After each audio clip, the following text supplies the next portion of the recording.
Yang keren di Jepang itu pertama mereka hard worker. Hard worker. Kebetulan baru kerasa banget ujiannya pas lagi di negeri minoritas gini kan. Jadi memang diuji. Sebenarnya kalau misalnya boleh aku bilang, mohon maaf gitu ya, kamu nggak sholat di sini nggak masalah, kamu mau makan haram di sini nggak masalah, nggak akan ada orang yang komplain gitu loh. Ya, tapi kenapa tetap harus pegang prinsip? Karena aku lebih ngerasa eh, bukan Allah yang butuh aku, tapi aku yang butuh Allah gitu. Kayak misalnya, Selamat datang di Ngobrolin Visi. Saatnya kita bicara visi, inspirasi, dan kontribusi. Selamat menyaksikan. Yuk, bismillahirrahmanirrahim. Assalamualaikum warahmatullahi wabarakatuh. Waalaikumsalam warahmatullahi wabarakatuh. Oyasu minasai. Ayo seminasai selamat istirahat dong. Hah? Apa ya? Oh, jadi Google Translate salah dong.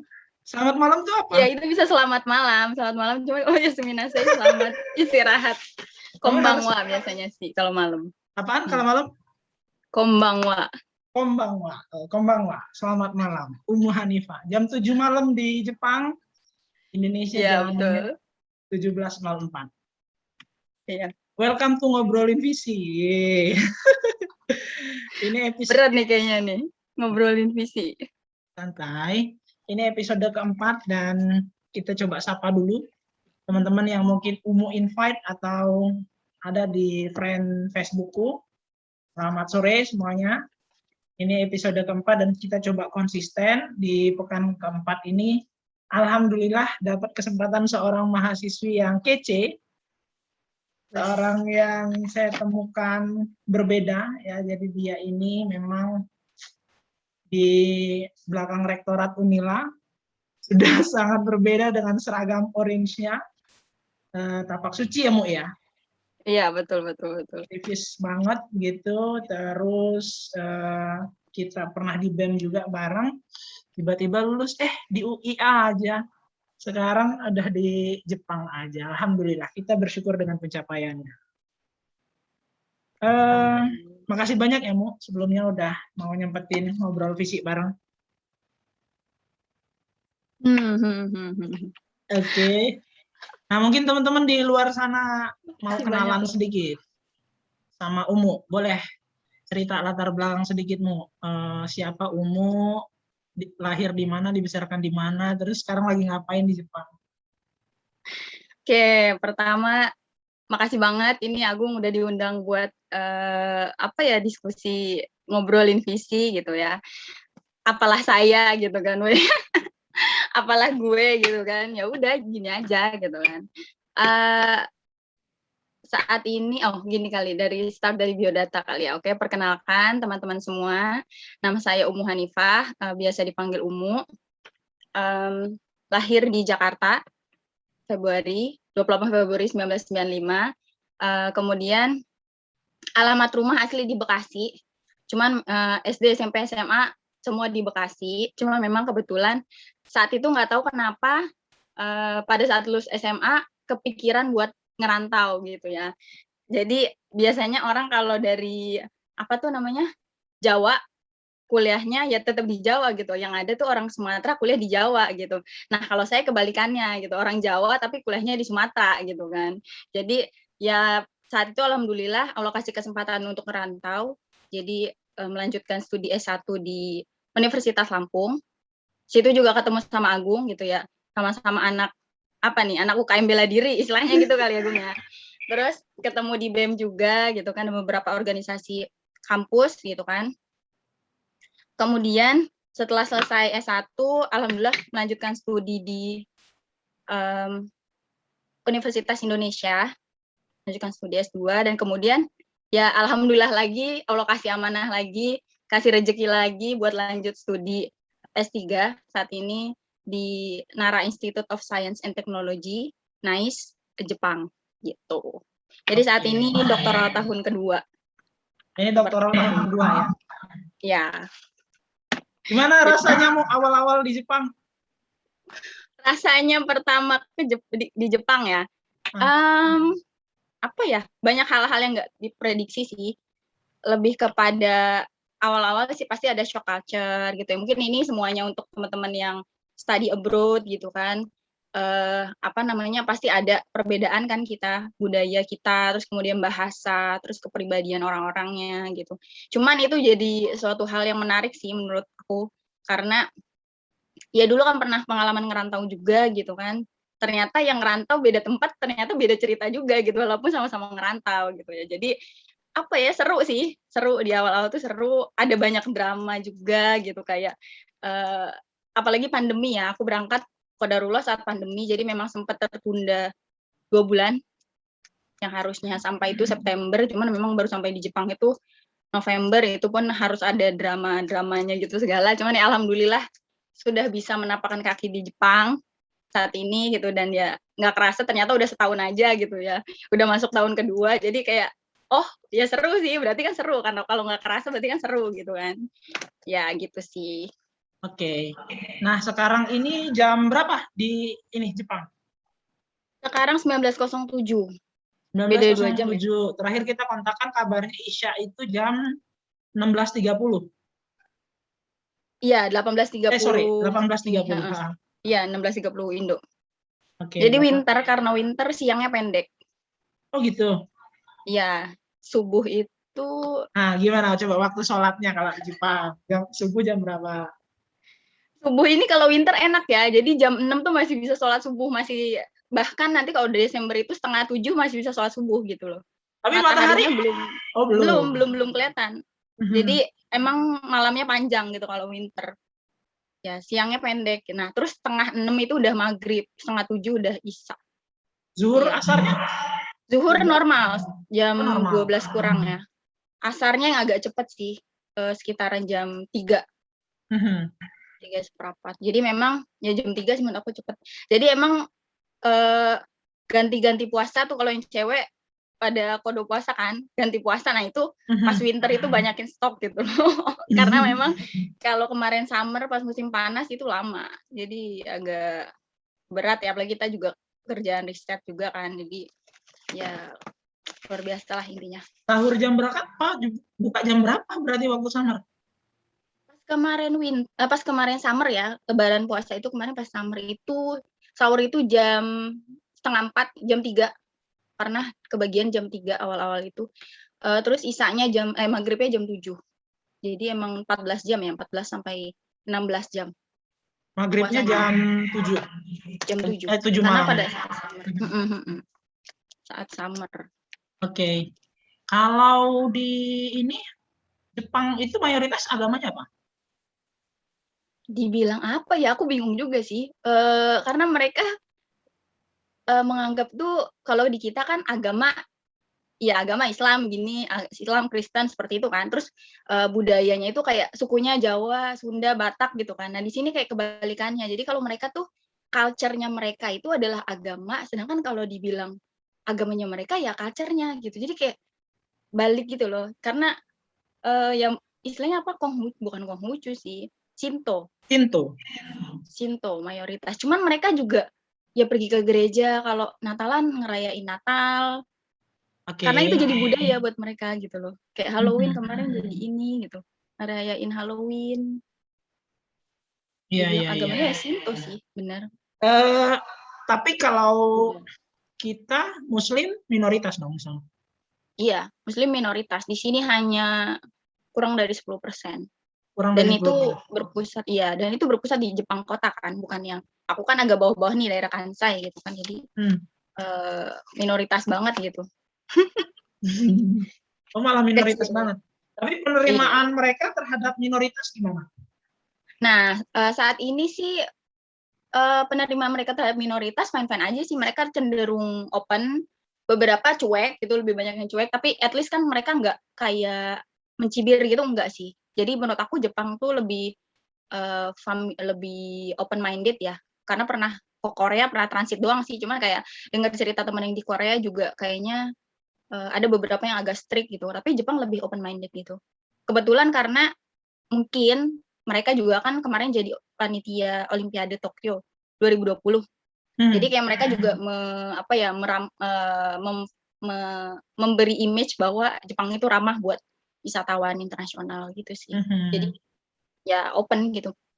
Berarti mereka nggak ada masalah dengan ibadah, dengan cara gaya kita berpakaian, hijab gitu. mm-mm. Alhamdulillah nggak ada masalah di sini. Oke. Iya, Terus kalau kamu lebih ke sholat gimana dong?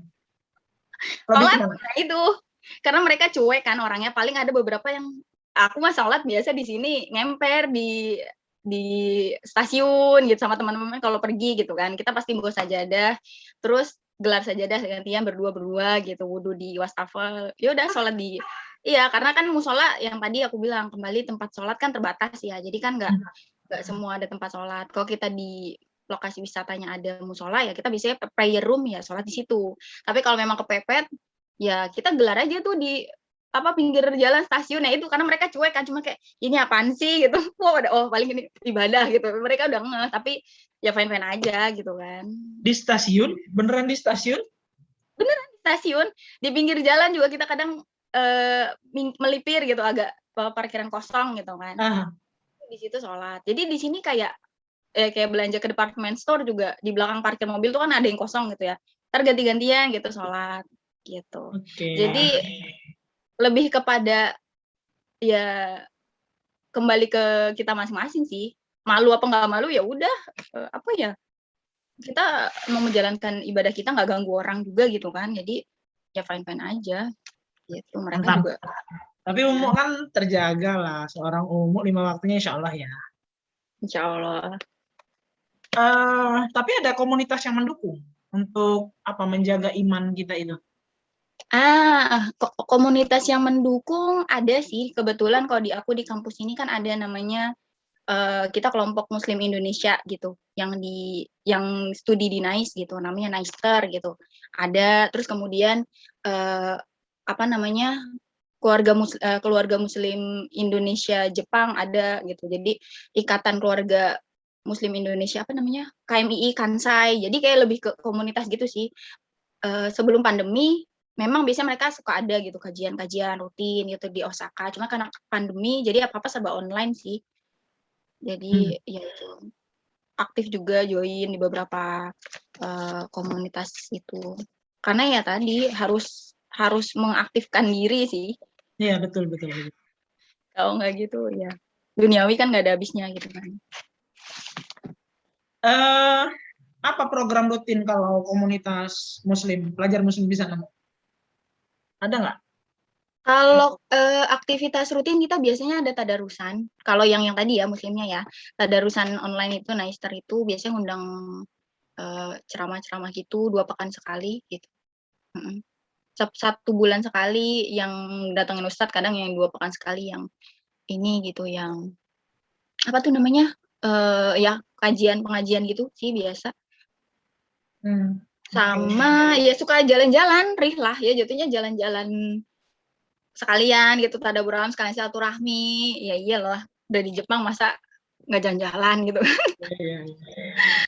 Tapi ini ya artinya kita terjaga dan memang programnya juga mendukung lah untuk menjaga iman kita itu ya. Itu penting sih. Menurutku itu penting.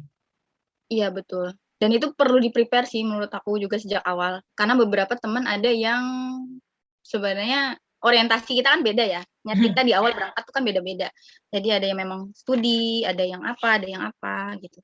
Jadi ya emang harus dinyatin di awal gitu. Karena kalau ya soalnya di sini kerasa sih kalau kita nggak aktif kegiatan gitu, jadi kosong Apanya tuh yang kosong? jiwanya. Jiwanya. Ya, jadi kayak Kosong. sibuk tapi nggak menghasilkan apa-apa mungkin gitu ya. Iya. Hampa hatinya ya. Kering. Sama keluarga sering nelfon?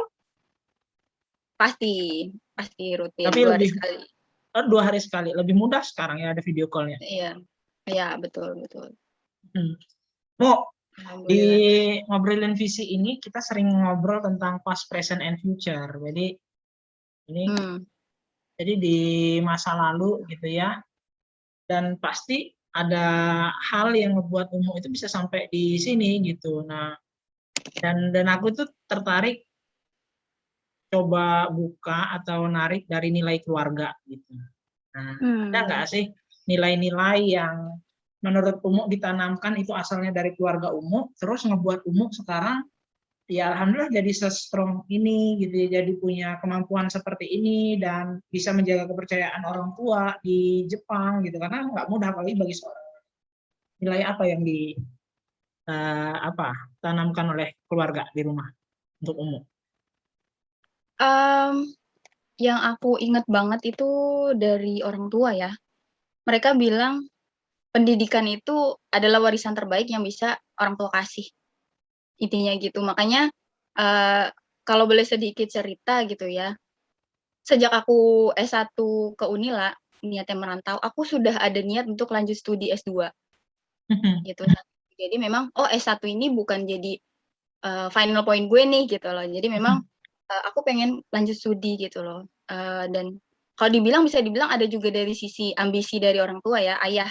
Kebetulan ayahku tuh pendidikan terakhirnya juga S2 gitu. Dan dia tuh merasa bahwa orang tua itu dikatakan sukses ketika anaknya itu at least sama dengan level yang dia raih gitu loh. Jadi ketika ya kan anaknya ada banyak nih. Jadi ada salah satu dari anaknya yang bisa sama gitu, at least sama gitu. Setidaknya sama dengan level yang dia punya. Walaupun itu ya kembali ke anaknya mau apa enggak gitu kan. Jadi di situ makanya kenapa ayahku yang support banget gitu aku lanjut studi gitu, S2 saat itu ya.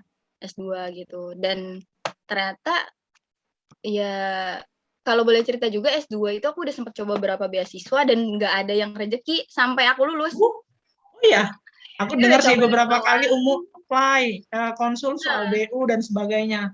Tapi iya. nggak ada yang dapat. Nggak ada yang dapat. Jadi aku coba beasiswa unggulan, Tanoto Scholarship, terus kemudian LPDP, terus kemudian apa. Jadi aku tuh udah pernah ada stigma di aku tuh kayak ya udah beasiswa tuh susah, aku mau nyoba. Maksudnya kayak ya udahlah gitu.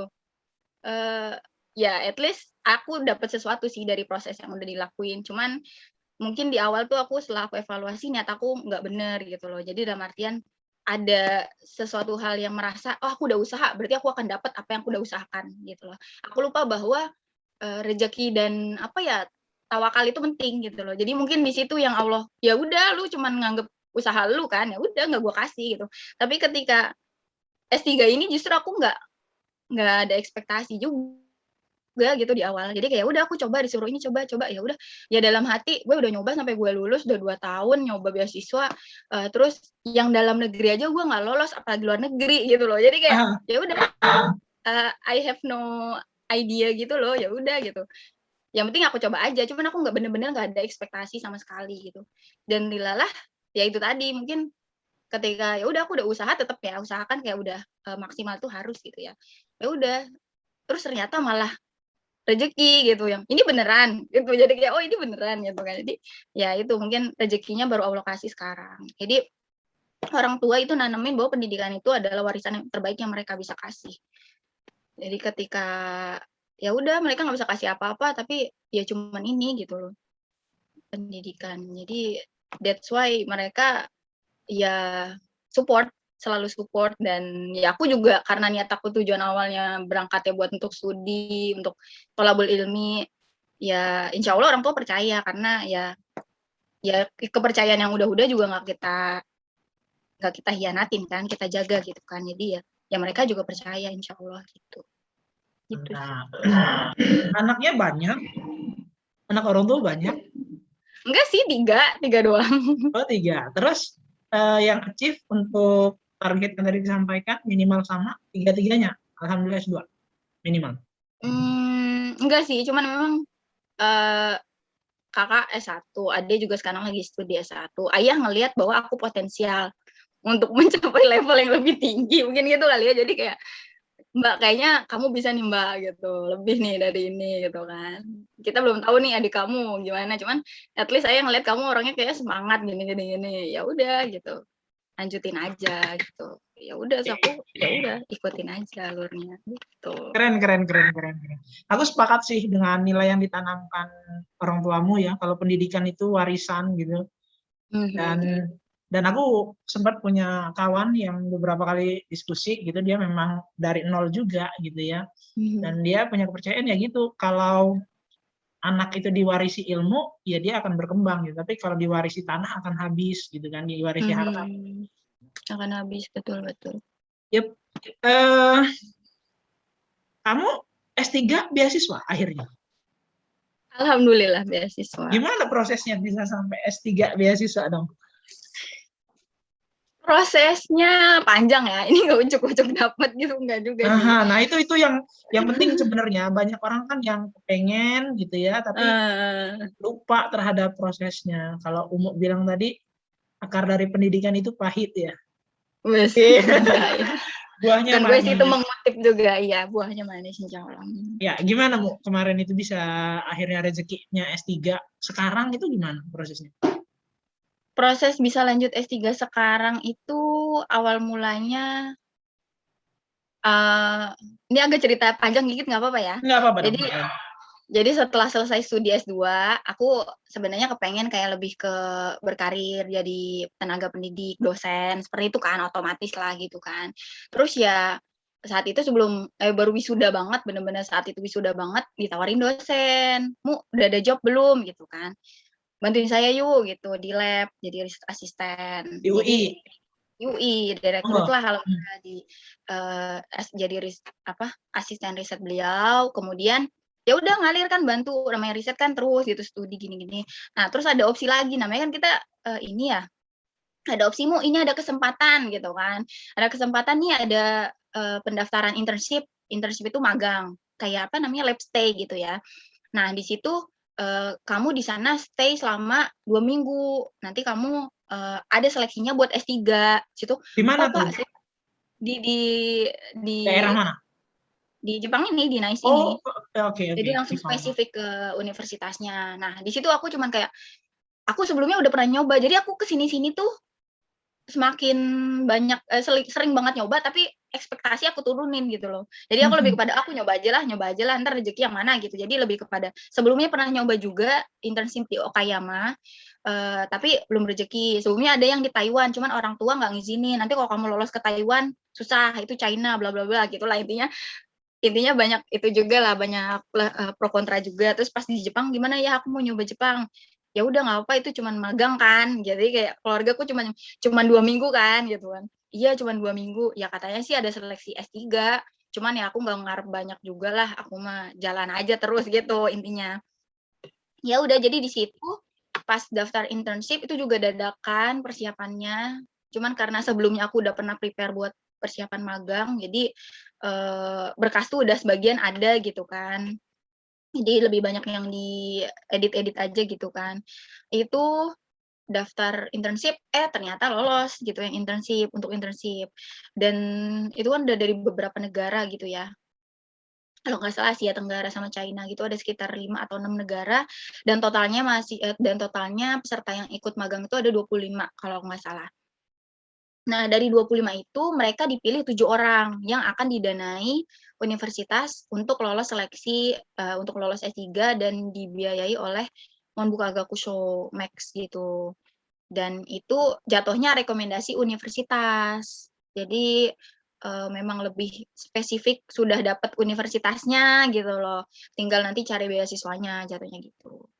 Nah, ya udah pas lab stay juga fine-fine aja gitu, ngalir karena aku niatnya juga, oh iya, pengen cari tahu gitu loh di Jepang seperti apa sih risetnya gitu kan, perbandingannya dengan Indonesia seperti apa, lebih ke situ. Jadi nggak ada ekspektasi juga bakalan S3 gitu, secepat ini gitu. Jadi kalau dibilang, kayaknya aku masih pengen ini dulu deh, cuman ya udah mungkin dikasih sama Allah ya sekarang, ya udah berangkat aja gitu. Ya udah ternyata jebret, lab stay, setelah selesai lab stay kita ada interview. Nah, interview itu yang memutuskan apa, tesnya gitu loh jatuhnya. Tesnya itu yang memutuskan bahwa nanti lab mana yang milih kita dan kita milih lab itu atau enggak, kayak gitu. Jadi ketemu senseinya langsung, diwawancara, kita lab stay, ngapain aja, belajar apa aja, kalau kamu lanjut studi di sini kamu mau riset tentang apa, kayak gitulah ya future plan-nya. Dan kenapa kamu mau di lab itu, seperti itu. Nah ya alhamdulillah gitu saat presentasi, ada satu lab yang aku interest banget gitu, karena memang lab-nya juga iklim internasional juga, dosennya banyak internasional. Jadi walaupun aku tidak bisa bahasa Jepang, at least kalau aku bahasa Inggris ya nyambung-nyambung lah ngomongin riset gitu kan. Jadi kayaknya ini bakalan interest nih, bakalan menarik nih. Jadi aku pilih lab itu. Ya udah, perkara senseinya milih aku enggak, ya terserah gitu loh. Ya udah, jadi udah perform aja. Setelah itu ya pengumuman, ya alhamdulillah lolos gitu. Jadi terpilih 7 di antara yang 25 orang dari beberapa negara itu tadi gitu. Jadi dari Live Indonesia stay 25 orang, dipilih 7, gitu. ya dipilih 7. Oke, Indonesia berapa orang dapat? Indonesia dapat 3 orang dari 3 universitas. Jadi beda-beda. Jadi nggak ada yang satu kampus, nggak ada yang satu lab. Memang beda semua, bener-bener ketemu baru di situ gitu. Ya, jadi yang anak UGM ada 1 orang, temen aku anak IPB ada 1 orang, ya aku mewakili dari UI 1 orang. Itu mereka akhirnya di NICE semua? Iya, yang 3 orang ini di NICE. Di NICE juga, karena memang ini, oh ya aku sedikit jelasin. Jadi beasiswa Max Monbuka Gakuso itu ada 2 mekanisme. Ada yang mungkin yang biasa teman-teman familiar itu G2G, government yang kita daftar di Kedubes Jepang, terus ada persyaratannya gini. Terus nanti terakhir baru cari kampusnya gitu. Jadi keterima beasiswa dulu, baru G2G. Kalau ini aku jatuhnya udah dapet kampusnya di awal, baru kampus yang ngajuin bertingkat ke fakultas, universitas, baru ke government, dan peluang diterimanya biasanya lebih besar kalau U2U namanya, rekomendasi universitas ke universitas. Oke. Gitu. Jadi pembiayaan full dari pemerintah dalam negeri atau dari pemerintah Jepang? Pemerintah Jepang, full dari pemerintah Jepang. Dari pemerintah Jepang ya? Ada syarat-syarat khusus? Tidak ada. Dan teman-temanku banyak yang milih ini, kenapa? Karena kita tidak ada terikat kontrak untuk kembali ke Indonesia, for example, gitu kan. Aha. Kalau LPDP kan kayak harus mengabdi setelah 6 bulan lulus harus balik ke Indonesia gitu ya. Teman-teman kenapa senang beasiswa Max ini? Karena tidak ada ikatan untuk kembali ke Indonesia atau tidak ada kontrak kerja sama siapapun. Karena ini nih memang beasiswa yang diberikan pemerintah Jepang untuk negara-negara di Asia Tenggara yang dulu pernah dijajah sama Jepang. Gitu loh, jadi kayak secara nggak langsung permohonan maaf gitu kali ya, dulu pernah ngejajah, sekarang lu kalau mau belajar ke Jepang ayo silakan gue bayarin gitu. Seriusan gitu ininya, visi awal dibuatnya? Ya mungkin nggak sesarkas itu sih. Kayak banyak yang bilang kayak ya soalnya kita nggak ada tuntutan untuk apa gitu loh. Gitu. Tapi tuntutan studi ada dong, target minimal lulus berapa lama gitu ada? Iya ada, kalau itu mah ada. Target minimal di sini 3 tahun untuk doktoral. 3 tahun termasuk cepat banget itu. Iya. Pasti diforsir juga dong year-nya. Atau Lumayan. memang standarnya di sana memang 3 tahun untuk S3? Kalau Asia memang 3 tahun sih ya. Oh gitu. Korea juga gitu. Yang 4 tahun itu kan Europe ya. Sama Amerika ya. Kalau di Asia 3 tahun. Nilai gitu-gitu juga kali ya? Iya. Masih sempat ekstrakurikuler nggak? Olahraga, silat, sama suci? Hah? Nggak pernah ya? Oh, terakhir pas karantina. Pas karantina? Pas karantina di hotel, aku masih sempat ngelatih anak-anak SMP SMA lewat Zoom. Itu saya aku lepas. Lewat Zoom ngelatihnya? Oh iya, aku tahu tuh di awal-awal kamu virtual ya. Virtual. Pandemi. Ya itu sih. Justru kalau nggak gitu, kayaknya ya sekarang aku udah jarang juga olahraga. Maksudnya aktivitas fisik yang gitu jarang juga gitu. Ini kamu tinggal sendiri? Iya, ini di asrama mahasiswa di dormitory, student dormitory. Oh, jadi banyak dong teman-temannya di sebelah-sebelah ya? Banyak. Nah, iya banyak. Tapi aku nggak kenal siapa tetangga sebelah. Padahal orang-orang Indo bukan? Oh iya, oh enggak. Di sini kan semua internasional. Jadi ada yang dari mana-mana, semua. Itu di lingkungan kampus, dormnya? Iya, di lingkungan kampus. Ya, kampung baru. Inilah, rektorat lah. Ya, oh gitu? Satu iklim. Belakang kelihatan kampus. Iya. Terang nggak? Coba angkat laptopnya kalau terang. Udah malam. Oh, nggak kelihatan ya? Nggak kelihatan sih menurutku. Oke deh, nggak apa-apa. Udah gelap. Oke. Jadi ya begitu ceritanya. Berarti aktivitas kuliah, ngobrol, keseharian semua full bahasa Inggris? Atau mereka masih kayak orang Indonesia kan masih ada bahasa-bahasa daerahnya, bahasa Jepangnya gitu. Kalau dosennya gimana? Full English? Dosen full English. Ya karena tadi ya alhamdulillah aku dapat labnya yang banyak sensei internasional gitu kan. Jadi kita full English. Cuman untuk di daily life, di kehidupan sehari-hari yang emang agak harus bisa bahasa Jepang gitu, kayak misalnya ke supermarket dan lain sebagainya gitu kan. Gitu. Tapi kalau di riset di kampus kita full English karena masuknya internasional, kelas internasional. Jadi kamu kalau ke supermarket gimana? Handphone? Ke Google? Gitu nggak? Ya, cuman kesini kan semua udah otomatis ya, scan-scan gitu aja sih, nggak terlalu banyak interaksi yang membutuhkan bahasa Jepang. Jadi masih bisa diatasi lah. Oke deh, sekarang kita masuk ke tema. Pemanasannya udah setengah jam. Pemanasan. Nah, Warming up. ya. Eh, kan kalau tadi kita buat judulnya budaya pendidikan Jepang, ya Bu ya. Nah, menurutmu apa nilai plus yang kamu alami gitu ya, positifnya gitu kalau di lingkup pendidikan? Misal kedisiplinan atau apa gitu, di Jepang itu apa trennya? Yang keren di Jepang itu pertama mereka hard worker. Hard worker.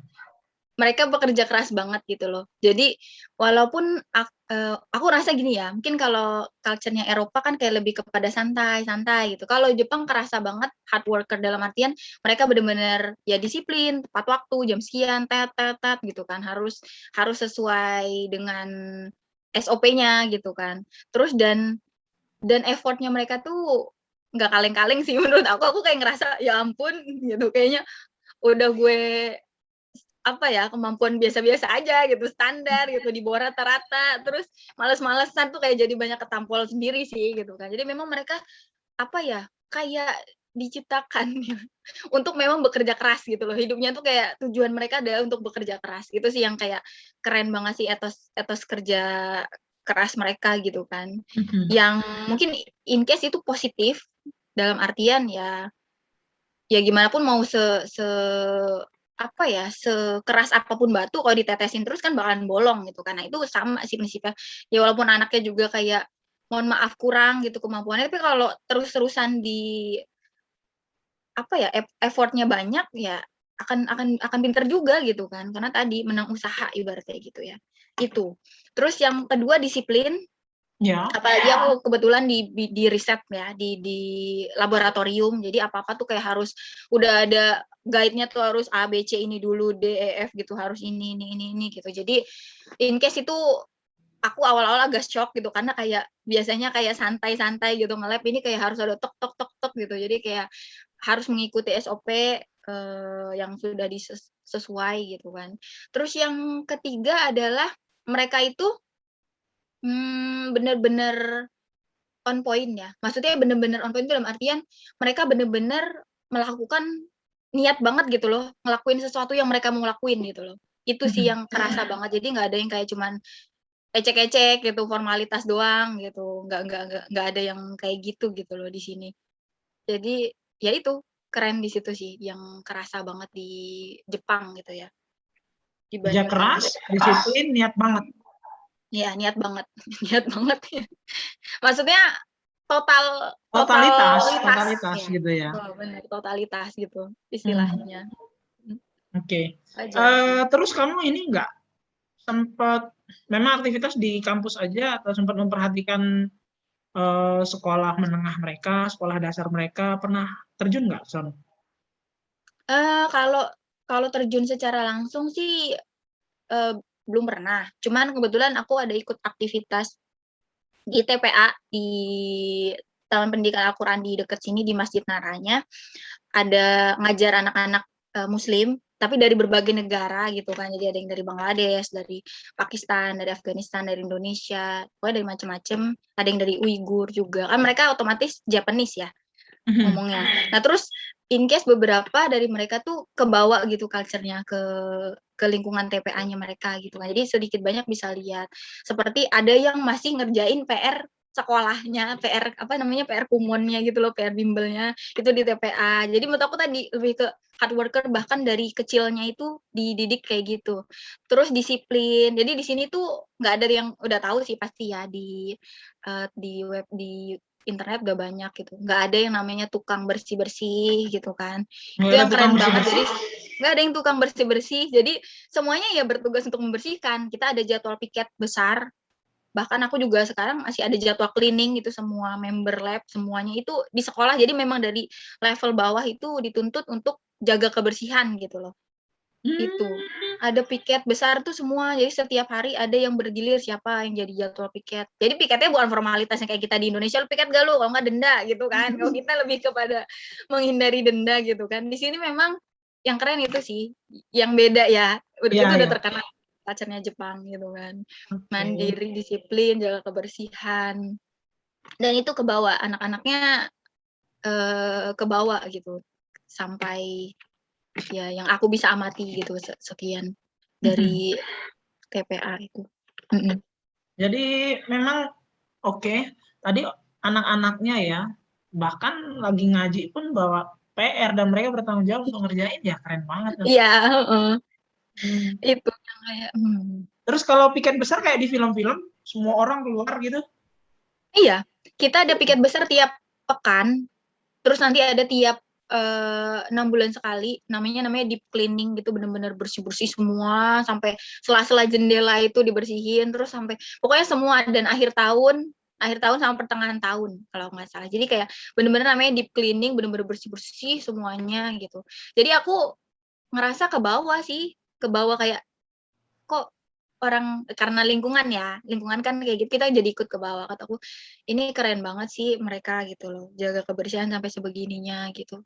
Jadi nggak hoax tuh yang apa sih dibilang apa, ini di Jepang nggak ada tempat sampah tuh jarang ya, tapi kamu bisa lihat nggak ada sampah sama sekali di sana. Di sini, ya di sini. Jadi ya kita mau buang sampah kan malu, bahkan sehelai tisu ya udah pasti kantongin, simpan, ntar kalau ketemu tempat sampah buang, kayak gitu. Keren, Jadi keren, keren. itu yang aku apa ya, merasa amazed banget gitu loh sama orang sini. Dan tadi waktu bersih-bersih kan katanya sampai ke jendela-jendela itu nggak ada yang mengkoordinir, bener-bener kesadaran diri masing-masing aja gitu. Untuk ambil Iya, bagian ngebersihin apa gitu. Itu kesadaran iya diri betul, masing-masing. betul. Heeh. Kesadaran di masing-masing. Paling nanti di awal ada biasanya koordinator tuh hanya sebatas kamu grup A, grup B, grup C, grup D. Nah grup A bagian ini ya, grup B ini. Nanti terserah kamu bersihin apa gitu loh. Gitu Oke. sih lebih ke situ. Tapi semua kebagian jatah, semuanya bagian bersih-bersih gitu. Oh. Jadi ya keren sih di situ. Yup. Aku. Jepang itu kan terkenal satu bersih, dua teknologi. Ya. Hmm. Teknologi apa yang kamu rasa belum pernah ditemukan di Indonesia terus membantu aktivitasmu apa Bu? Yang nggak ada di Indonesia itu apa? Aku nggak tahu sih, kayaknya di Indonesia belum ya. Yang simple tuh kalau aku ke department store, jadi kita tuh bisa bayar sendiri, terus ya apalagi aku yang nggak bisa bahasa Jepang kan, jadi kayak udah taruh bawa barang keranjang, cekrek semua gitu, bayar. Scan sendiri? Mm-mm. Nanti Aha, terus? keluar biaya nominalnya, setor duit, jadi semua udah mesin gitu. Jadi kasirnya tuh pakai mesin gitu, udah nggak pakai orang lagi gitu. Walaupun ada beberapa yang pakai orang, tapi kebanyakan sudah pakai mesin gitu. Kasir mesin, terus vending mesin. Jadi nggak ada tuh apa, warung kaki lima tuh kan nggak ada. Jadi Aha. udah kayak ATM minuman aja gitu. Jadi tinggal ambil, cekrek, masukin duit. Itu kan nggak, kayaknya belum ada di Indonesia ya. Ada Iya, sih, iya. mungkin beberapa gitu, belum familiar. Sama yang kerasa banget, oh ini, transportasi juga. Jadi kalau di Indonesia kan kita naik bus, masuk, dan ntar ada kernetnya nagihin duit gitu ya, atau angkot, ntar bayar pas turun. Jadi kalau di sini tuh busnya itu pas masuk, kita ambil tiket, tap in, terus ntar pas turun, kita nggak, bang kiri bang, gitu biasanya kan ya. Kalau di sini udah tinggal pencet tombol, cekrek, ntar, nah, gitu kan. Terus berhenti, udah ntar bayar gitu. Jadi cuman ada pas supirnya doang. Jadi semuanya serba-serba terintegrasi gitu. Mau berhenti di mana kita tinggal pencet tombol, cengkling, ntar ada, ntar berhenti. Jadi gitu, nggak nggak banyak drama lah intinya. Karena teknologinya memudahkan gitu. Dan nggak sumpel-sumpelan dong kayak di Indonesia. Nggak sempet-sempelan. Ya karena orangnya juga dikit. Tapi Mau kalau di sempel-sempelan kereta gimana? gimana? Kayaknya Ya kalau kereta normal sih ya. Tapi nggak yang kayak rusuh. Orang di sini tuh tidak suka kontak fisik. Nah, Orang Jepang tuh nggak suka kontak fisik. Jadi kayak yang nggak tahu sih kayak normally akan mengurai dengan sendirinya aja gitu loh. Gitu. Jadi ya sedikit banyak teknologi itu sih yang kerasa banget. oke. Kita kejar-kejaran sama maghrib nih. Sebenarnya pengen ngobrol santai sama Umu. Tapi nggak apa-apa deh ngalir ya. Aku mau share screen, Umu sempat kirim beberapa foto. Sekarang kita coba cerita gitu di foto yang Umu share. Siapa mereka, terus mungkin space-space itu ada nilai-nilai apa gitu ya. Kita akan kasih tontonan terbaik untuk para teman-teman yang masih nonton. Keluarga Umu ada yang nonton nggak? Aku kurang paham nih. Tapi aku udah infoin sih. Oke, dimulai dari foto Wow. pertama. Ini menceritakan apa, Mu? Ini pertama tiba di Jepang. Ya setelah dengan status sebagai student, sebagai doktoral student. Ini di Fushimi Inari. Ini yang paling terkenal banget di Kyoto. Jadi apa ya? Sebenarnya aku mau nunjukin di sini yang hits banget dari Kyoto sih. Dan kebetulan ya bisa dilihat sih nggak ada sampah, cuman nggak tahu kenapa tuh tiba-tiba ada sepotong di sebelah situ masker ya. Cuman tahu siapa yang jatuh, dia nggak sadar kali ya. Jadi di Jepang ini yang aku salut juga, poin positifnya di sini adalah ini adalah situs budayanya mereka. Situs budaya. Jadi ya dalam artian istilahnya situs budaya kali ya. Jadi ini nih jalan mau ke gunung. Nah, gunung itu ada kuilnya mereka gitu kan. Nah, sepanjang jalan ini kan ada nih, apa sih namanya kubah, yang bukan kubah sih. Ya kayak ginian lah, kotak-kotak ini kan. Jadi ini adalah kalau di kita tuh kayak tiangnya masjidnya mereka gitu kali ya istilahnya. Nah, ini ada tulisannya nih Jiplanet bla bla bla. Jadi yang nyumbang untuk pembangunan kuilnya ini, jadi sponsor donaturnya ditaruh lah di sini di nama-nama. Ini nama? Ya, ini perusahaan atau siapa yang Oke. untuk tadi pembangunan kuilnya tadi. Dan mereka kan punya kepercayaan salah satu hewannya itu di sini adalah rubah ya, rusa ya. Jadi di sini nanti ada patung rusa, istilahnya apa penyampai ininya Tuhan lah seperti itu. Jadi kayak lebih kepada culture ininya mereka sih, budayanya mereka. Jepang tradisional. Kalau teman-teman ke Kyoto pasti tahu deh Jepang tradisional. Jadi Jepang tuh yang keren adalah walaupun mereka teknologinya udah canggih, tapi mereka nggak lupa sama budaya warisannya gitu loh. Tetap dijaga dan tetap disupport. Buktinya ini yang tadi ada banyak sponsornya gitu loh istilahnya. Oke. Ini aku tadi searching ini apa ya, penasaran. Aku searching Jiplanet terus keluarnya begini juga. Iya, jadi ya memang ini apa sih Surinainzu. Jadi ini yang donatur yang nyumbang untuk pembangunan kuilnya mereka gitu. Oke. Next Aku ya. kira pertama kayak firman apa sih namanya istilahnya kayak kaligrafi kalau di kita gitu kali ya. Ternyata Ini ya. nggak, dia ada yang nyumbang ditaruh sini namanya. Dan ini ada banyak banget sampai ujung panjang. Panjang berapa meter?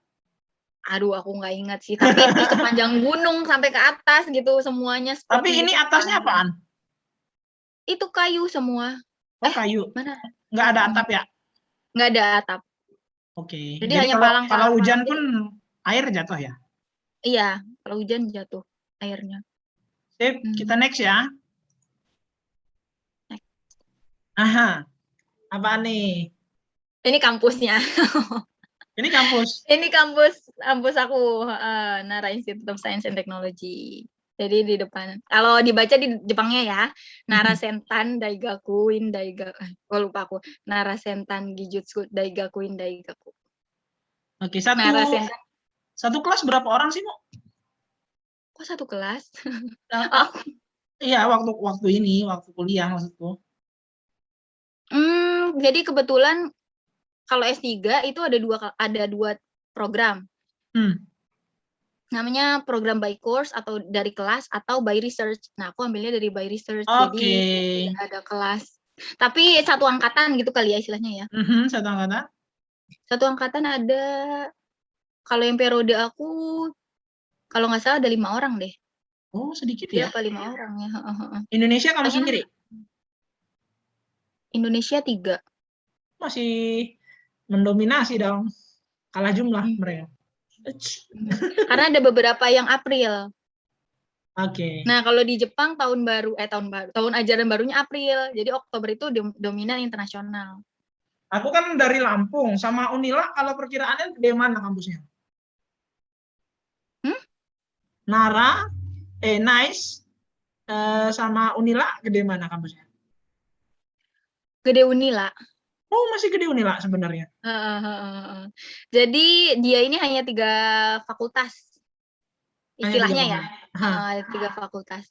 Fakultas Biology, Information Science, sama Material Science.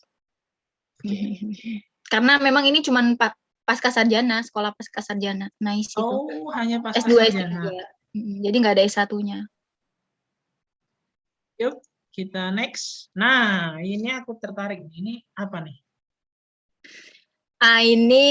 Ini keluarga Indonesia yang lanjut studi di NICE.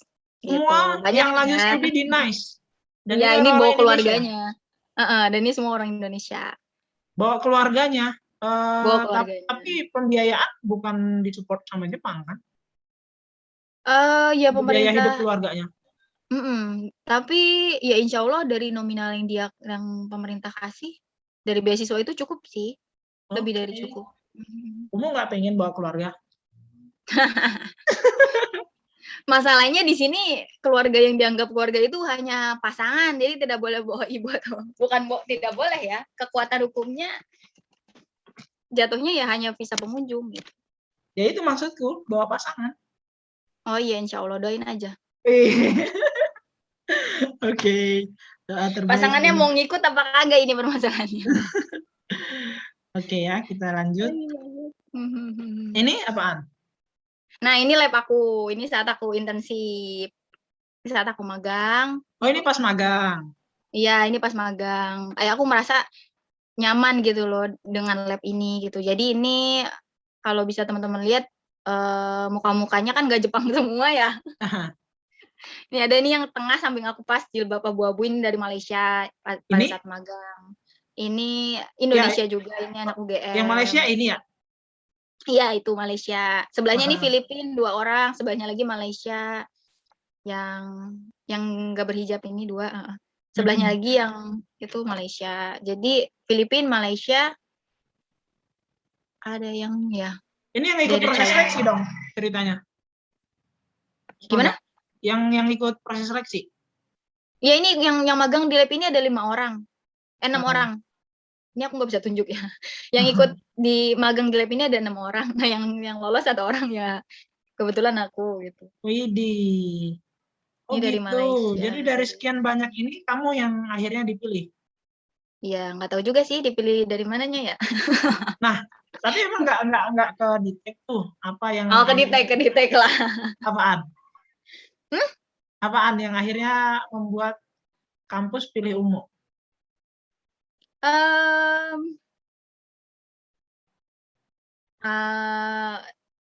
Proses juga kali ya. Jadi pada saat kita mengikuti magang, kan kita ikut gimana cara mereka riset, terus keaktifan kita juga saat itu gitu kan.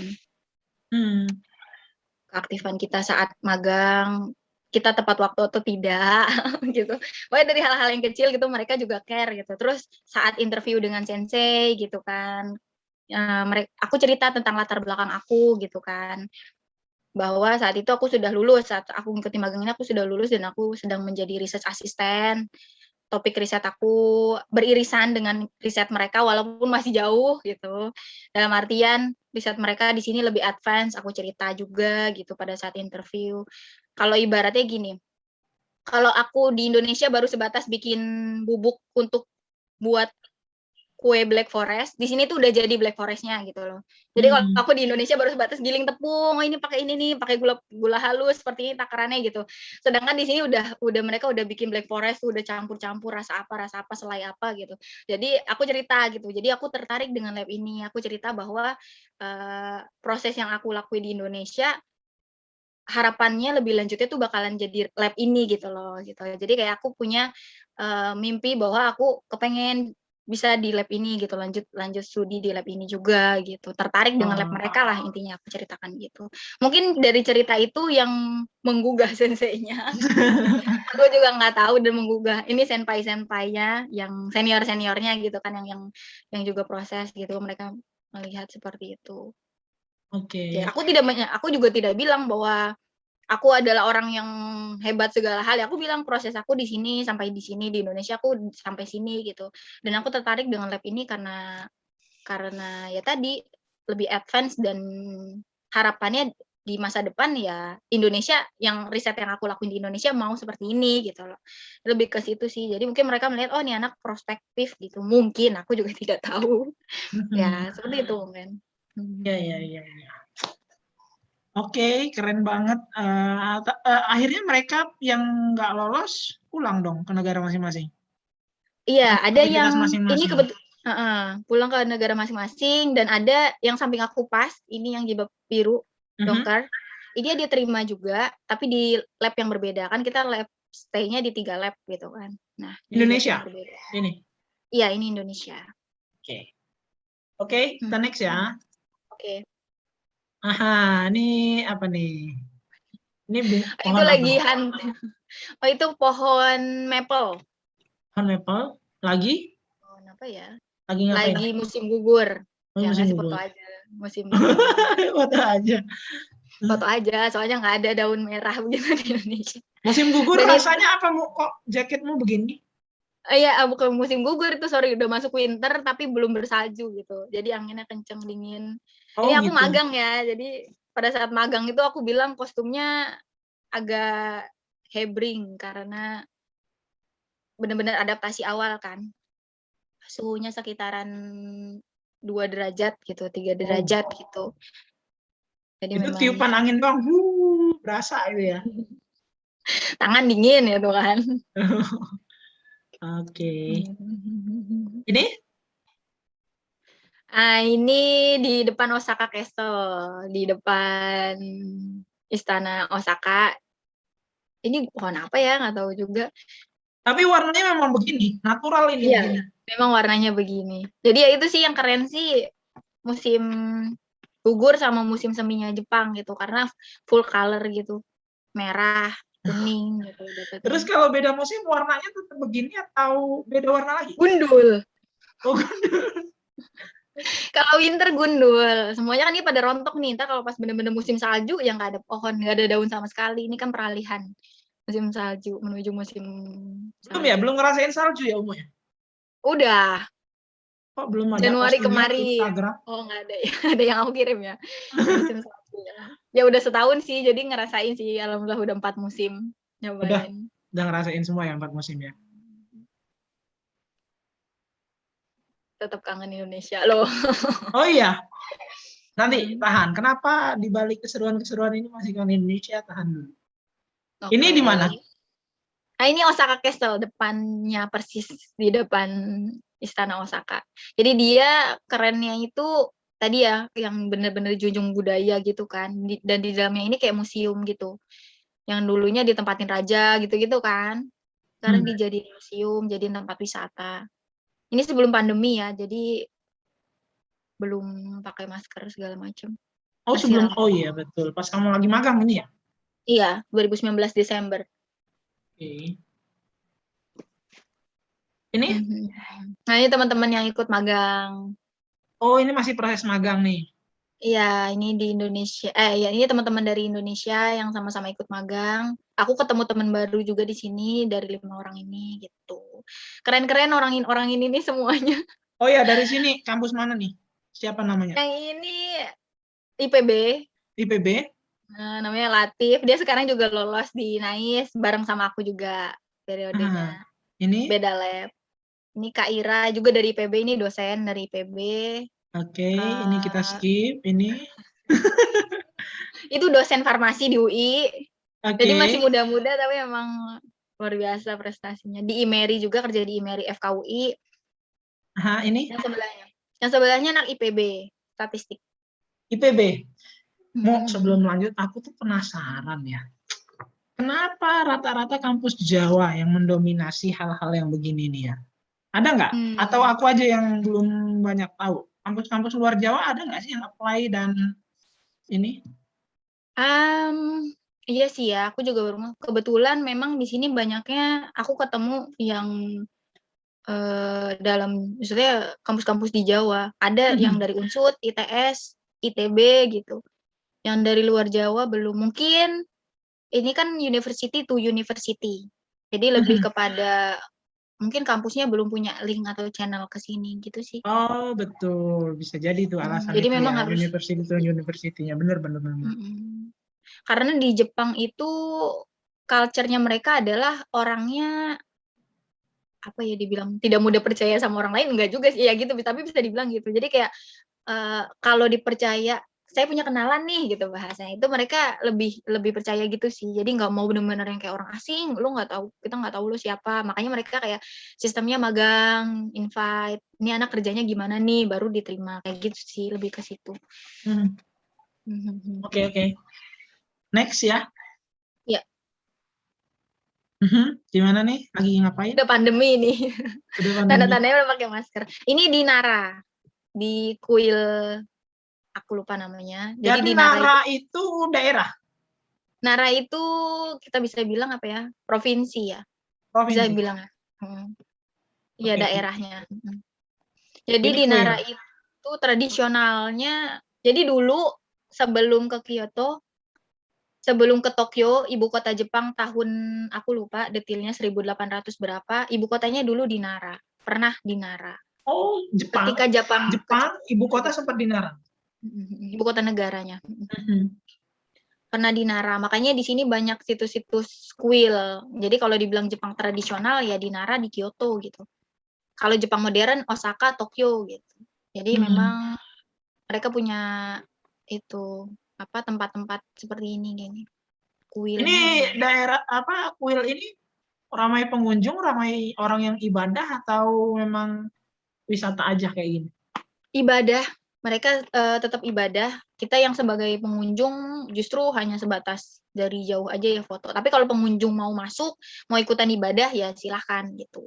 Oh gitu. Berarti di sini sebenarnya ada aktivitas ibadah? Ada. Ada. Dan ini kebetulan pandemi ya. Dulu makanya aku kayak ngerasa aku 2 kali datang ke Jepang tapi beda banget, signifikan banget gitu.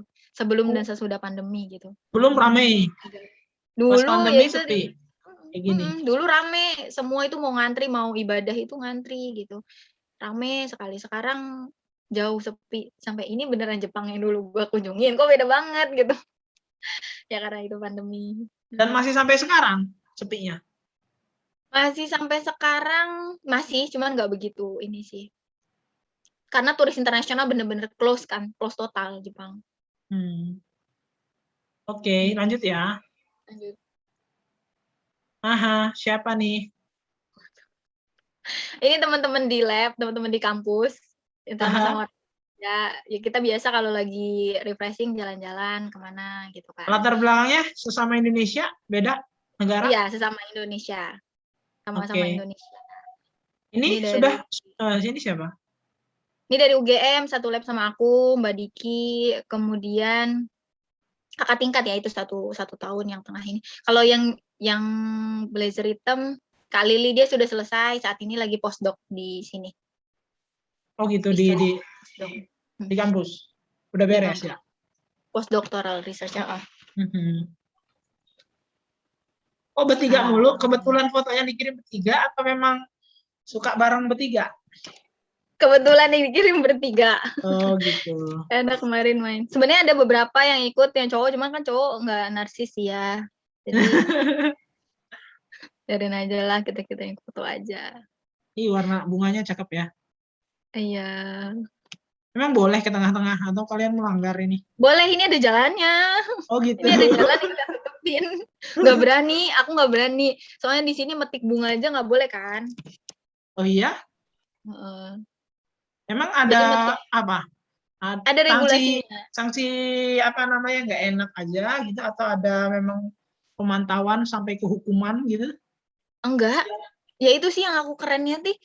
Kalau dibilang hukuman nggak ada yang gimana-gimana ya, yang mengerikan yang gimana. Cuma memang dari kesadaran orangnya aja gitu. Jadi kalau kita mau melanggar sendiri nggak enak aja gitu kayaknya. Ini orang cari perkara banget sih, udah mohon maaf gitu, berhijab udah beda sendiri kan kita keciren kan. Kalau kita Aha. ngelakuin hal yang aneh-aneh tuh kelihatan kan. Jadi ya udahlah, aman main aman aja lah gitu. Nggak boleh Mhm. penting-penting. Hmm. Oke, Nah ini ini masih yang tadi di kuil di Nara atau Daiji Temple. Ya masih. ini Nah, termasuk kuil yang besar juga di Nara. Di sini biasanya ada rusa. di Rusanya mana? dilepas bebas. Di sini? Sini. Oh Heeh. iya? Terus Semuanya yang rusanya ngasih makan dilepas. pengunjung bukan? Iya, Boleh. pengunjung yang ngasih makan. Jadi cerita lagi ya, kalau yang rusa di sini itu mereka dianggap sebagai hewan suci. Jadi tidak boleh dibunuh atau diapa gitu kan. Jadi kalau kita mau kasih makan kita ada beli crackernya gitu, ada yang jualan. Nanti beli, terus kita harus bow gitu, harus menunduk dulu ke rusanya. Maksudnya udah matian kayak memberi hormat gitu. Baru Aha. kasih biskuitnya gitu. Nah Banyak itu banget, jadi banyak banget dong di sono kalau begitu. Berarti dia berkembang biak terus kan dan tetap iya, dilestarikan kan? heeh, heeh. Jadi Jadi kalau sepanjang jalan dikasih, ini ada rusaknya gitu lewat-lewat. iya betul. Ini cuman emang kita sengaja cari yang sepi. Hmm. Rusanya Mirip-mirip kasihan kayak di semenjak Unila. pandemi. Iya, tapi kalau rusa di Unila kan dikandangin, itu dilepas bebas, beneran dilepas bebas. Oke. Dan pasti kedisiplinan kebersihan kotoran mereka pasti Iya, dijaga dong. Bersih banget ya. iya. Iya, lihat Ya, sendiri teman-teman lah, itu nggak mungkin aku editin satu-satu kalau ada sampah. keren-keren. Nih, Iya, keren sih. Ini juga di kuil, tapi ini di Kyoto. gitu. Paling Banyak jauh kayak udah dia. sampai mana mau? Paling jauh main ke Shiga. Shiga tuh Tiga. atasnya, atasnya. Shiga ada prefecture. Prefecture itu provinsi lah istilahnya ya tadi. Prefecture Shiga. Main salju di sana. Oh gitu, Oh, Tokyo. dataran tinggi. Iya, Ke Tokyo belum? Jepang. Ke Tokyo. Tokyo pas kemarin karantina. Soalnya bandaranya pesawatnya di Tokyo. Numpang main doang, numpang karantina doang. Ini sama kayak tadi tapi foto sendirian. Hmm. Oke. Yap, dari sekeren itu Jepang, kenapa masih kangen sama Indonesia?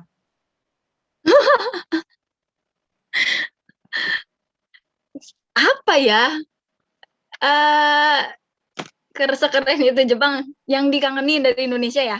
Ya, Nomor satu pastikan keluarga gitu kan. iya. Tapi ya at least yang kedua makanannya. Makanan ya, kenapa makanan di sana? Makanan di Jepang itu terlalu sehat loh. Jadi makanan di sini itu kalau kita ngomong yang real Jepangnya gitu kan, mereka tuh kurang berbumbu gitu loh, jadi kurang asin, istilahnya gula garamnya itu ya itu aja gitu, low level gitu loh, dikit-dikit dikit gitu. Karena memang mereka, makanya aku tahu sih kenapa orang Jepang tuh sehat-sehat, nggak ada yang darah tinggi, nggak ada yang darah rendah gitu ya, nggak ada yang kolesterol. Karena memang makanannya tuh mereka sehat banget sih, jadi bumbu-bumbu gitu gitu, micin apalah segala macam gitu. Intinya sama minyak-minyak. Jadi memang keren sih. Itu sih Ya, makanan. Cuman lidah awal kita ya tidak bisa dibohongi. kalau makanya tingkat usia apa hidup mereka itu lebih panjang, Iya harapan betul. hidupnya. Jadi salah satu faktornya selain pola hidup sehat, mereka makanannya juga tadi ya sedikit pengawet-pengawetnya ya. Iya betul betul. Sama jalan kaki. Maksudnya mereka biasa secara tidak langsung ya. Jalan kaki kemana-kemana kan tuh olahraga gitu ya. Jadi itu yang bikin mereka salah satunya awet hidup panjang. Awet bersabarang. Ya hidup Tapi buat panjang. orang Indonesia kurang kurang nendang di lidah. Ya, begitu. Tapi makanan halal banyak dong. Makanan halal banyak alhamdulillah karena udah tahu sekarang. Kalau dulu aku awal-awal tuh bener-bener ya Allah kok apa-apa nggak boleh, kok apa nggak boleh gitu ya. Ke sini-sini udah bisa adaptasi jadi lebih kepada semuanya udah bisa kita order online gitu. Semua apa makanan. Cuma memang nggak ada yang instan, maksudnya kayak GoFood gitu langsung sampai depan dorm gitu nggak ada. Jadi kayak lebih kepada pengiriman yang apa dari mana, dari Tokyo, dari mana kayak gitu-gitu. Frozen. Gitu. Nggak ada ojek online di sana? Ada Uber. Uber Cuman ya? apa ya dibilangnya kan karena biasanya makanan halal itu restoran-restoran halal itu ada di kota gitu kan. Maksudnya yang kota-kota besar dan kita jaraknya agak jauh gitu ke kota besar. Jadi memang nggak sampai jarak kayak gitu. Sedangkan yang deket-deket ke sini ada. Cuman kan tadi tidak halal gitu kan. Kayak gitu. Jadi harus bisa nahan dulu gitu. Umum hari-hari masak atau memang difasilitasi makannya? Masak. Jadi skill aku salah satunya yang nambah di Jepang itu adalah masak. Signifikan. Wah, signifikan. Signifikan naik drastis. Yang tadinya apa-apa kalau aku di Depok tinggal order gitu kan, GoFood apa-apa gitu, ayam geprek. Ini nggak bisa semuanya itu. Jadi memang harus masak. Kapan terakhir makan ayam geprek? Makan ayam geprek, aduh udah lama banget. Tapi kan di sana ayam gorengnya enak. Oh iya, chicken karage. Karagenya. Ada yang halal juga itu ada. Tapi kan nggak semua ayam juga bisa kita langsung makan kan? Gitu. Oke, kembali ke itu cinta Indonesia tadi. Apa selain makanan? Keluarga, makanan. Keluarga. Apa ya? Santainya Indonesia. Aduh. Ya itulah, ya pastilah. Maksudnya kan orang Indonesia tuh santai. Oke, santai dan care-nya Indonesia sih. Maksudnya orang-orang Indonesia care yang nggak berlebihan ya. Kalau berlebihan kan jatuhnya kepo gitu. Kalau di sini orang benar-benar cuek, orang tuh benar-benar rushing gitu loh. Orang tuh benar-benar buru-buru kayak mencapai sesuatu tuh tadi ya yang sampai totalitas. Jadi ketika ya manusiawi dong kita kadang kayak pengen rehat tapi ngelihat orang kok pada itu banget ya. Jadi kayak kita jadi panik sendiri gitu loh. Jadi jalan Karena cepet, jalan masing-masing, nggak memperdulikan orang lain. Ini tujuan gua, lu ngapain ya bebas gitu coba ya. Iya, itu in case apa ya efek sampingnya gitu kali ya. Tapi bagus sih kalau ya menurut aku nggak bagus-bagus banget juga gitu kan. Tapi Ya, kan gitu penghormatan kalau pas lagi interaksi gitu bagus kan, care kan. Terus budaya yang ini itu? Ya. Menunduk itu. Itu apa namanya memang jadi habits harian. Iya, itu jatuhnya tadi kayak kalau kita tuh Assalamualaikum, salaman gitu ya. Misalnya gitu mereka gini, Ohayo gozaimasu gitu aja. Apa nunduk gitu kan. Ohayo gozaimasu. Iya, selamat pagi. Oke. Ohayo gozaimasu. Tangan santai. Biasanya kalau makin kita hormatin, kitanya makin tambah bawah gitu loh. Serius? Jadi level kita menunduk itu menyatakan level kita menghormati orang tersebut gitu. Kalau casual cuma gini doang kan, tapi kalau itu yang gitu. Keren sih mereka. Oke. Kita masuk di penghujung. Kita ke ngobrolin visi. Visinya Umu. Setelah beres dari Jepang mau ngapain, Bu? Setelah beres dari Jepang, kembali ke Indonesia. Yakin untuk kembali ke Indonesia? Insya Allah. Kenapa? Ya udah mau ngegedein negara sendiri aja. Ngegedein negara sendiri. Iya. Emang? Udah banyak orang pintar di sini udah banyak, Gung. Kita mendingan balik gitu. Oke. Minder kita sendiri gitu. Ya. Emang kamu kalaupun mau ngegedein Indonesia dari sisi mana mau nanti supportnya menurutmu? Dari yang bisa aku support mungkin pendidikan dan penelitian ya. Karena memang aku kan kebetulan berkecimpungnya di situ ya, di edukasi dan riset gitu.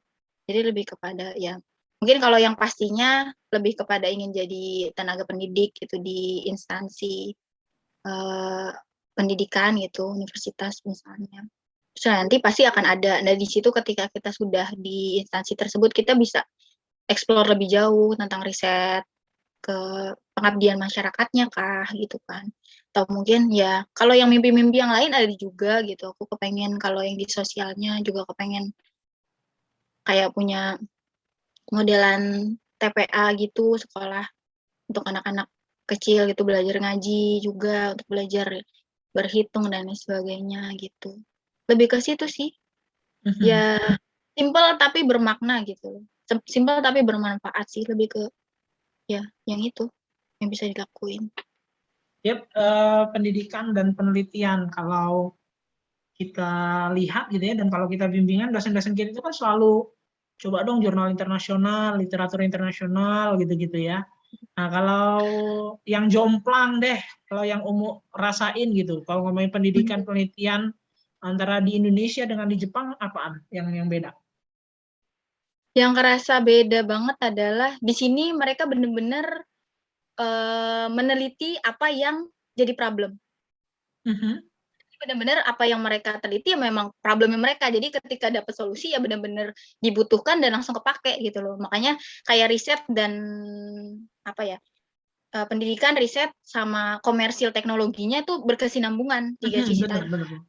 Jadi kayak akademisi pun ketika mereka publish suatu penelitian atau inovasi itu diterima gitu sama perusahaan komersil teknologi karena memang itu yang dibutuhin gitu loh. Kalau di Indonesia kan case-nya beda gitu loh. Jadi mereka kebanyakan meneliti riset yang gampang, maksudnya kayak Betul, yang mudah aja nih, yang penting publish gitu, lebih penting kepada publish, kuantitas, penting lulus. yang penting lulus, yang penting publish. Ya padahal ya gue juga nggak butuh itu gitu, lu nggak neliti itu nggak apa-apa gitu. Jadi sayang sekali gitu kan. Jadi ya it's okay sih, lebih baik daripada enggak sama sekali. Cuman kan kalau kita mau improve, jadi itu yang ngejawab. Jadi penelitian yang menjawab permasalahan sih, lebih ke situ. Problem Mhm. solve. Dan tantangannya males tadi ya sebenarnya itu ya. Ya, ya. Atau ada hal mendesak lain kalau di Jepang?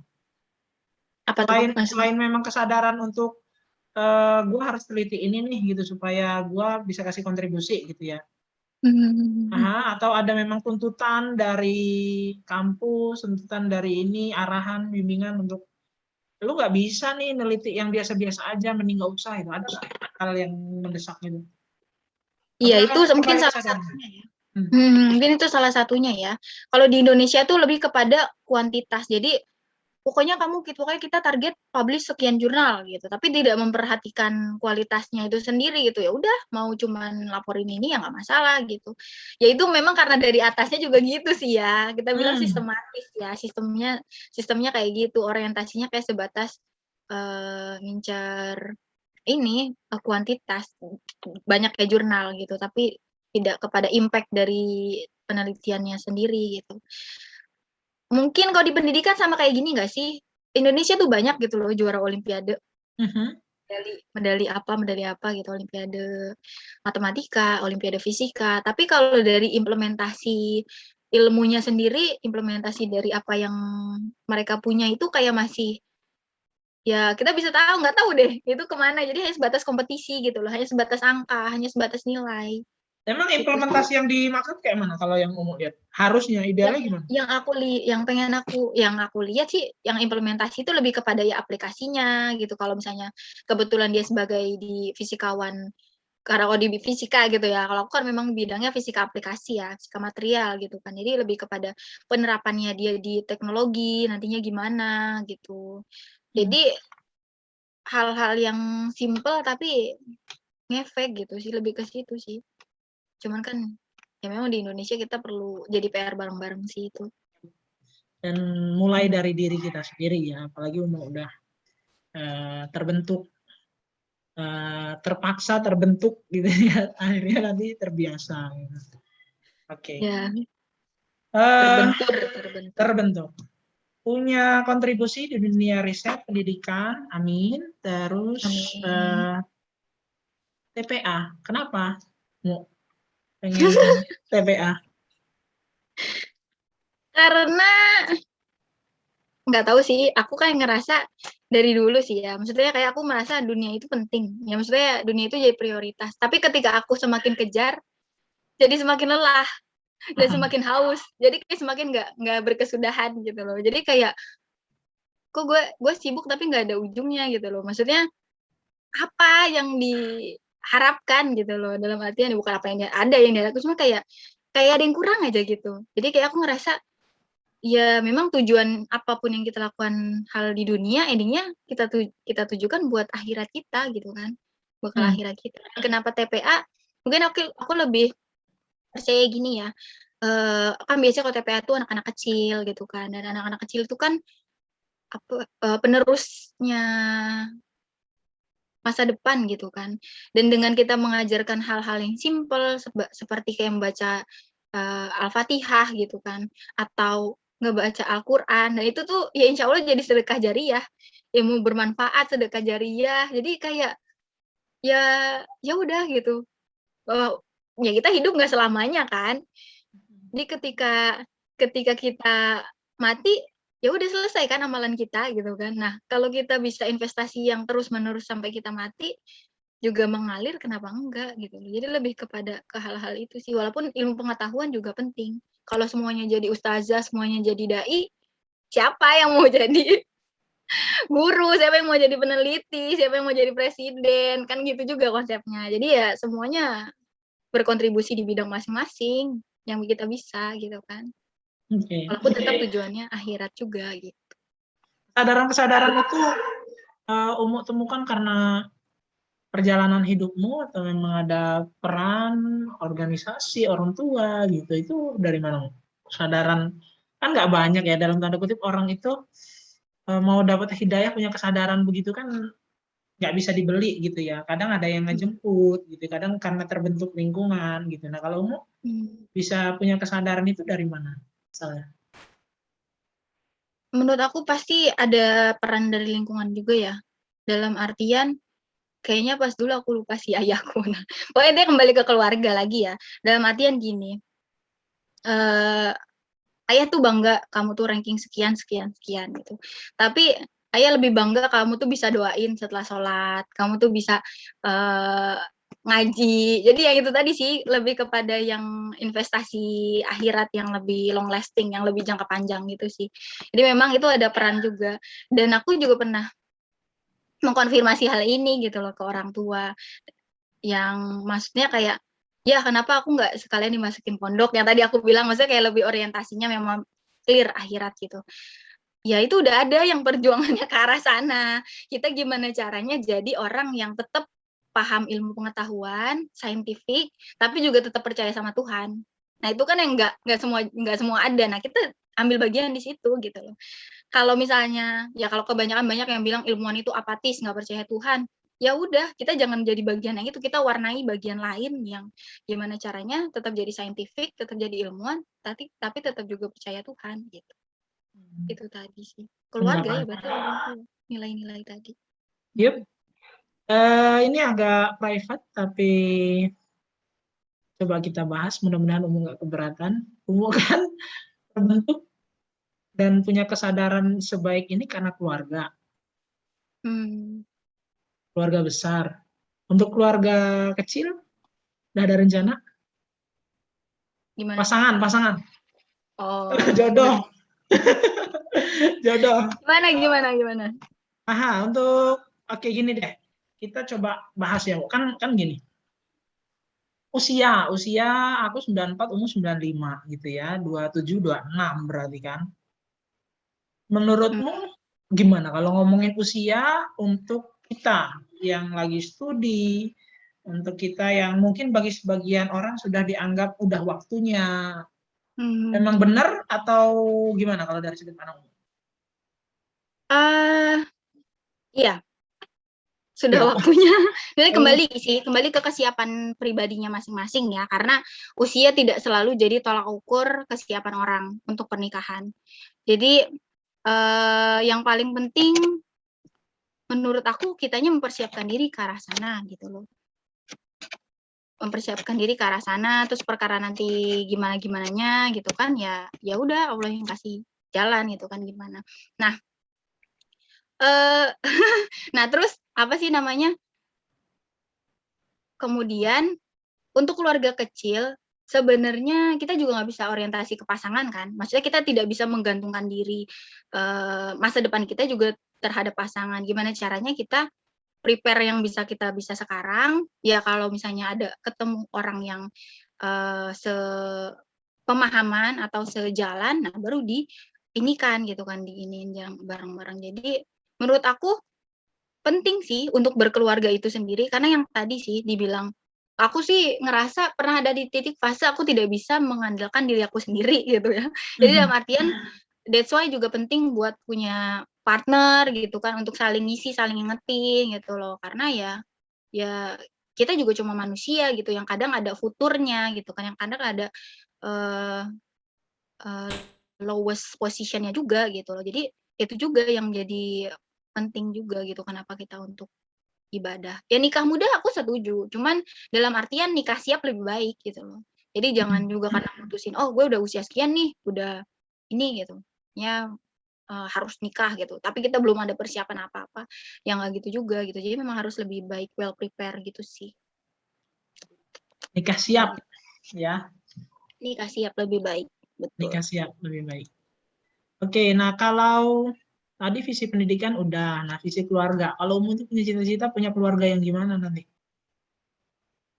Punya oh ini ya keluarga kecil tadi ya Ya, ngomongnya ya. keluarga Punya kecil. keluarga punya keluarga yang pasti aku lebih ke prinsip balance dunia akhirat sih. Aha. Jadi memang dalam artian, dunia itu tidak diabaikan, akhirat juga nggak dilupain. Akhirat tetap jadi prioritas. Jadi gimana caranya ibadah hal duniawi yang kita lakukan itu tujuannya buat ibadah. Intinya ke situ sih. Pengen punya keluarga kecil ya yang kayak gitu. Jadi dalam artian, ya entar anaknya pinter, dia ternyata punya bakat di matematik, di apa, ya udah berarti niatnya nanti jadi anak yang jujur, ya dan lain sebagainya. Jadi intinya lebih ke ya kembali ending-nya ke akhirat gitu loh. Jadi buat apa juga pinter tapi entar ending-nya malah buat korupsi dan lain sebagainya. Intinya ke situ kan. Yep. Pinter bukan minterin gitu loh. Dan aku tuh sempat terenyuh gitu lihat status Umu yang menjaga sumber makanan yang masuk ke darah kita, sumber rezeki yang masuk ke kita gitu ya. Karena itu kalau dia nggak halal menangkal doa, pernah ya update status itu ya. Iya. Dan dikuatkan sekarang dengan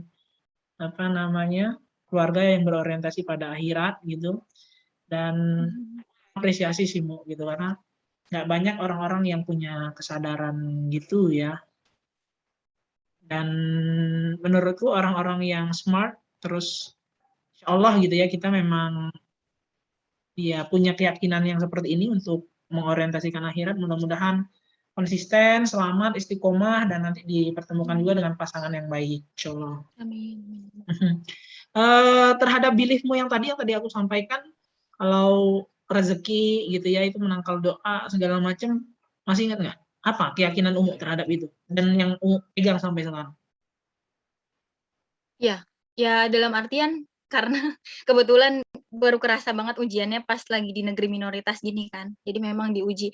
Sebenarnya kalau misalnya boleh aku bilang, mohon maaf gitu ya, kamu nggak sholat di sini nggak masalah, kamu mau makan haram di sini nggak masalah, kamu mau minum bir, minum alkohol, minuman yang haram, ya nggak masalah. Nggak akan ada orang yang komplain gitu loh. Itu semua konsekuensi yang kamu terima, itu semua kembali ke diri kamu, dosa kamu yang tanggung, keluarga nggak ada yang tahu, kita nggak ada yang tahu. Nggak akan ada yang sebegitunya gitu. Tapi kenapa tetap harus pegang prinsip? Karena aku lebih ngerasa, bukan Allah yang butuh aku, tapi aku yang butuh Allah gitu. Kayak misalnya, justru karena aku lagi di negeri minoritas yang nggak ada siapapun yang bahasanya yang bener-bener deket, yang aku pegang gitu kan, dalam artian yang bener-bener bisa ngebantu aku secara langsung gitu kan, tanpa jeda, tanpa batas gitu loh. Jadi, ya itu aku berusaha ngejaga ya karena satu-satunya perantara yang bisa nolong ya cuman doa. Maksudnya ya Allah gitu loh, yang always listening, always understanding ya Allah gitu. Jadi itu salah satu cara aku buat ngejaga gitu loh, ngejaga bahwa ya aku ngejaga kepercayaan yang udah Allah kasih ke aku gitu loh. Ini skenario Allah juga, Allah tempatin aku di sini gitu kan. Bukan suatu hal yang kebetulan gitu. Terus kemudian ya mungkin ini salah satu ujiannya gitu, dikasih apa namanya, yang syubhat gitu ya tadi, makanan-makanan yang mungkin bukan pure halal sih, cuman kita bisa cari tahu itu bisa jadi ragu gitu. Jadi ngejaga itu, jadi jangan sampai apa yang udah aku upayain siang malam, bahasanya aku Senin sampai Jumat pagi, siang, sore, malam gitu nge-lab, itu jadi nggak jadi ibadah apa-apa gitu loh, nggak jadi apa-apa gitu, udah capek-capek tapi seperti melakukan hal yang sia-sia gitu kan kayaknya sayang banget gitu kan. Makanya kenapa, ya itu tadi sih lebih kepada aku ngerasa bahwa aku butuh gitu loh. Aku butuh sama Allah, aku butuh Allah ngejaga aku di sini, di negara yang aku juga nggak tahu gitu siapa yang jahat sama aku, yang punya niat jahat itu siapa gitu kan. Jadi ya itu gitu. Dan suatu saat misalnya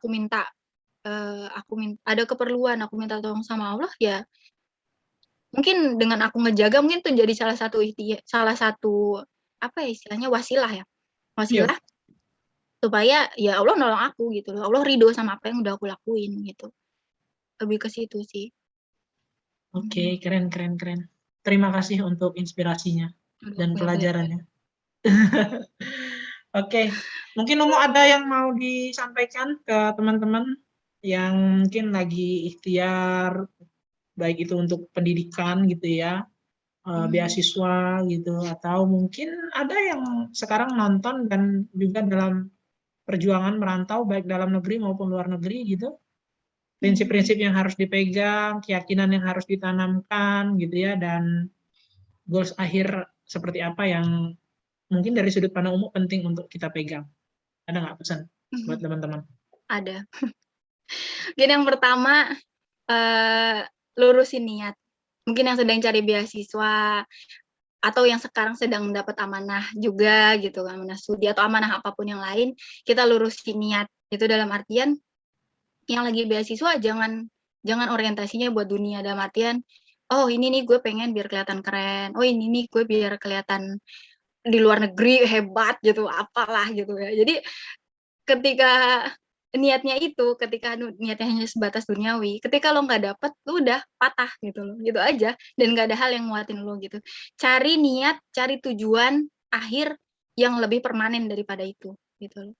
Cari tujuan akhir yang lebih kekal daripada itu, gitu loh. Terus yang kedua, disiplin itu pasti ya, disiplin dalam artian atas apa yang mau kita mau, konsisten atas apa yang mau kita kejar, usahakan sampai di titik batas yang bisa kita usahakan. Dan yang ketiga, tawakal lillahi ta'ala.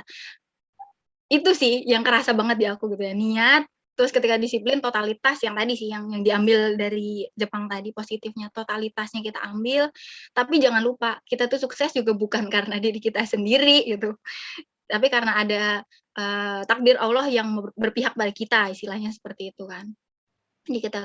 Dan ketika kita gagal, kita juga nggak nyesel, karena ya itu tadi kembali bahwa skenarionya Allah itu yang pasti yang terbaik gitu loh.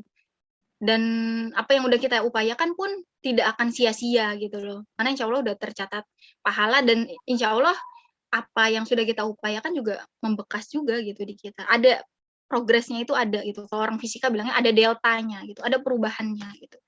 Di situ sih.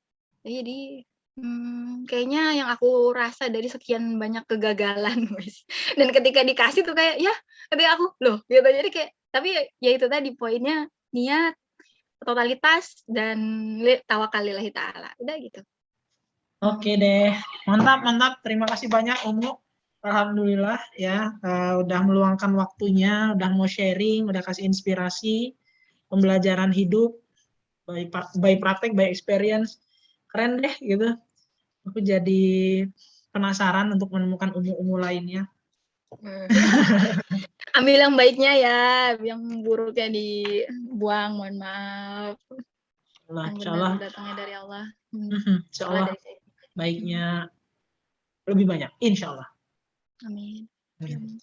Oke, Umu, sudah hampir 100 menit kita ngobrol. Sekali lagi makasih banyak. Lama Nanti, juga ya. iya. Ntar kalau ada yang request part 2 sama Umu gitu, ya mudah-mudahan bisa ketemu ya teman-teman, karena harusnya ngobrolin visi ini tiap malam Selasa, tapi Umu sibuk banget. Ya. Mohon maaf. Jadi kita yang harus ngikutin, dan jadwalnya sebenarnya Benar. 8 Indonesia, tapi bedanya 2 jam gitu. Tapi alhamdulillah, insya Allah ini satu hal yang kita syukuri. Allah udah sempat kenalin aku sama Umu gitu ya, dan Amin. mungkin teman-teman yang belum kenal sama Umu ada part-part di menit-menit keberapa yang mungkin bisa dipetik juga, dan motivasi, visi, semangat belajar anak-anak muda, generasi bangsa yang punya orientasi untuk bangun bangsa lewat pendidikan juga bisa dimudahkan oleh Allah SWT. Amin. Amin, amin, ya Rabbal Alamin. Yap, makasih banyak. Salam buat orang tua. Terima kasih Bapak Ibu udah melahirkan Umu yang keren, ya, dan keluarga besar Umu, kampus-kampus Umu, Unila, UI, dan di NICE. Ya, Oke. ditunggu di Indonesia. Amin. Makasih ya Mu ya. Oke, jazakallahu khair. Terima kasih Ya. banyak. Arigatou gozaimasu. Arigato. Bentar. Gimana? Arigato gozaimashita-nya? Ini ya. Arigatou gozaimashita. Arigato gozaimashita. Oh, ada terakhir. Otsukare sama deshita. Apaan tuh? Terima kasih atas kerja kerasnya hari ini. Thank you for your hard work. Ulangi pelan-pelan. Otsukare Otsukare sama deshita. sama deshita. Sama deshita. Sama deshita. Otsukare sama deshita. Otsukare sama deshita. Hai. Otsukare sama deshita. Ya, oke teman-teman, sampai ketemu di ngobrolin visi selanjutnya. Agung Ardiansyah, Umu Hanifah. Bye-bye. Assalamualaikum warahmatullahi wabarakatuh. Waalaikumsalam warahmatullahi wabarakatuh.